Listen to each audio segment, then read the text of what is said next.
তো প্রিয় দর্শক, এই ঘটনাস্থলে ভাবি এবং বোন অনেকে এখানে উপস্থিত আছে। তবে আমরা ভাবির কাছে যাব এটার ঘটনাটা কোনো কিছু জানে কিনা। তো আচ্ছা ভাবি, এই যে আপনার দেবর যে কাজটা করলো এই ব্যাপারে আপনি কোনো কিছু জানেন? এই যে একটা তাবিজ কবজ করলো এটা তো সম্ভবত ঠিক করে নাই, তো এই ব্যাপারে আপনি কি জানেন বলেন একটু। আমার তো ফোন দিছে দিয়ে বলছে তাড়াতাড়ি আসেন, আমি বিয়ে করেছি। এসে তো দেখলাম এইভাবে সে বৌতি ওর সাথে মারামারি করে এরকম দুর্ঘটনা, এরকম মারামারি করে খুব অবস্থা খারাপ। এখন আমি কি বলবো কারণ এখন তো আমার দেওয়ার আমি তো ফেলে দিতে পারতেছি না। এখন তো কোনো কিছু আমার করারই নেই। এখন দুইজনের আমার কি করে কি করবো আমি নিজেই দিশে পাচ্ছি না।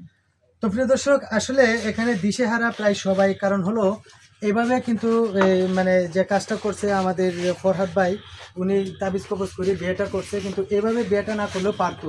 তো আসলে আমাদের এই ভিডিওটা বানানোর কারণ হলো সচরাচর অনেক জায়গায় দেখা যায় যে লুভে পড়ে বা কোনো কিছু একটা মনে করে যে আসলে তাবিজ কবজ করে হয়তো বা কোনো কিছু হাসিল করা যায়, কিন্তু আসলে তা না।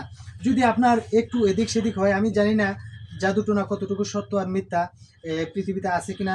তো যাই হোক, যদিও এই ফরহাদ ভাই এই কাজটা করছে, এরকম ধরনের কাজ আপনারা কেউ করবেন না, কারণ কোনো এক সময় হয়তো বা এই ধরনের আচরণ বা এই ধরনের ঘটনা ঘটতে পারে যে কোনো জায়গায় যে কোনো মুহূর্তে। তো এই জন্যই আমাদের এই সতর্কবাণী আপনাদের কাছে পৌঁছে দেওয়া। প্রিয় দর্শক, এই ধরনের ভিডিও যদি আপনাদের কাছে ভালো লেগে থাকে তাহলে অবশ্যই লাইক কমেন্ট শেয়ার করে পাশে থাকবেন। ধন্যবাদ সবাই।